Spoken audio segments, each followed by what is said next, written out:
South ఇండియాలోనే biggest sorry store మన Varahi silks మన విజయవాడ ఎంజీ రోడ్ లో డిసెంబర్ 4వ తారీఖున ఘన ప్రారంభం.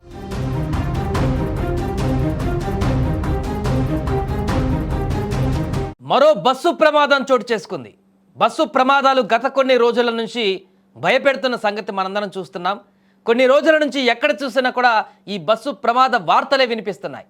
తాజాగా ఆంధ్ర కర్ణాటక సరిహద్దులలో ఒక ప్రైవేటు ట్రావెల్స్ బస్సు బోల్తా పడినటువంటి ప్రమాదంలో ఒకరు మృతి చెందగా 10 మందికి పైగా ప్రయాణికులు గాయపడ్డారు. నిన్ననే తమిళనాడులో ఒక బస్సు ప్రమాదానికి సంబంధించిన ఘటన చూసాం. అక్కడ 11 మంది మరణించారు. 2 ప్రైవేట్ ట్రావెల్స్ బస్సులు అవి.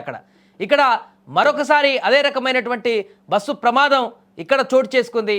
బెంగళూరుకు హరిత ట్రావెల్స్ బస్సు అనేది ఒకటి బయలుదేరింది. ఇలా కొద్దిసేపటి తర్వాత ఏపీ కర్ణాటక బార్డర్లోని శ్రీనివాసపురం తాలూకా రాయల్పాడు పోలీస్ స్టేషన్ పరిధిలో మంచినీళ్ళ కోర్టు వద్ద డివైడర్ను ఢీకొట్టడంతో బస్సు బోల్తా పడిపోయింది. ఈ ప్రమాదంలో ప్రొద్దుటూరుకు చెందినటువంటి అనిత అనే మహిళ అక్కడికక్కడే మృతి చెందింది.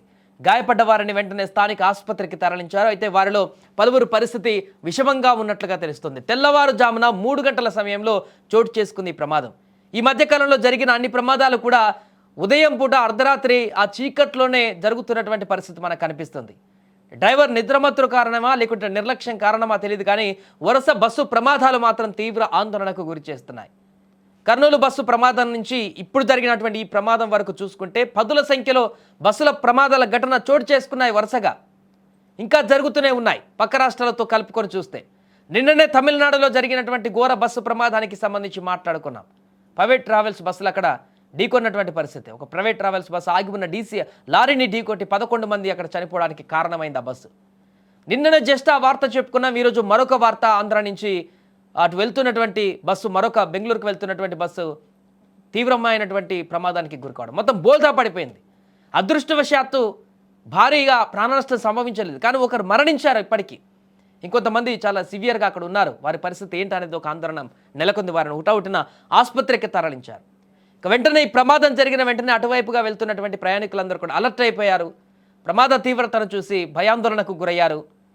వెంటనే పోలీసులకు సమాచారం ఇవ్వడంతో వారు ఒక రంగంలోకి దిగి వారిని కాపాడి మిగతా వారిని అందరూ రెస్క్యూ చేసినటువంటి పరిస్థితి నెలకొంది. విజువల్స్ మనకు స్పష్టంగా కనిపిస్తుంది. పూర్తిగా బోల్తా పడిపోయింది ఆ బస్ అంతా కూడా. ముందు అంతా కూడా ధ్వంసమైపోయింది.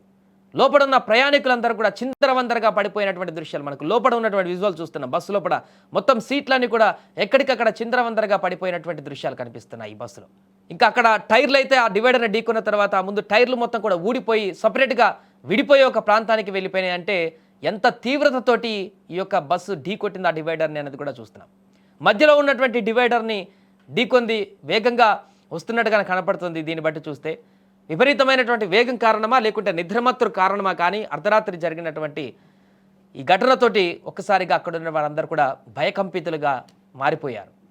మరలా బస్సు ప్రమాదం, మరలా ఏమైంది, మరలా ఎంతమందికి ఎలాంటి ప్రమాదం సంభవించిందనేటువంటి ఒక ఆందోళన నెలకొంది అక్కడున్న వాళ్ళందరికీ కూడా. ఈ మధ్యకాలంలో జరుగుతున్నటువంటి వరుస బస్సు ప్రమాదాలతో అయితే కొంత భయాందోళన వాతావరణం నెలకొంది. రోడ్డు మీదకి వెళ్ళాలంటే భయపడేటువంటి పరిస్థితి. దూర ప్రాంతాలకు బస్సులో ట్రావెల్ చేయాలంటేనే పూర్తిగా ఒక భయాందోళన కలిగేటువంటి పరిస్థితి ఏర్పడింది. ఏదేమైనా తాజా బస్సు ప్రమాదంలో అయితే ఒక మహిళ మృతి చెందగా పలువురు విషమంగా ఉన్నారు. కొంతమంది పరిస్థితి సీరియస్గా ఉన్నట్టుగా తెలుస్తుంది. మిగతా కొంతమంది చాలామంది గాయపడ్డారు. వారందరికీ కూడా చికిత్స అందిస్తున్నారు.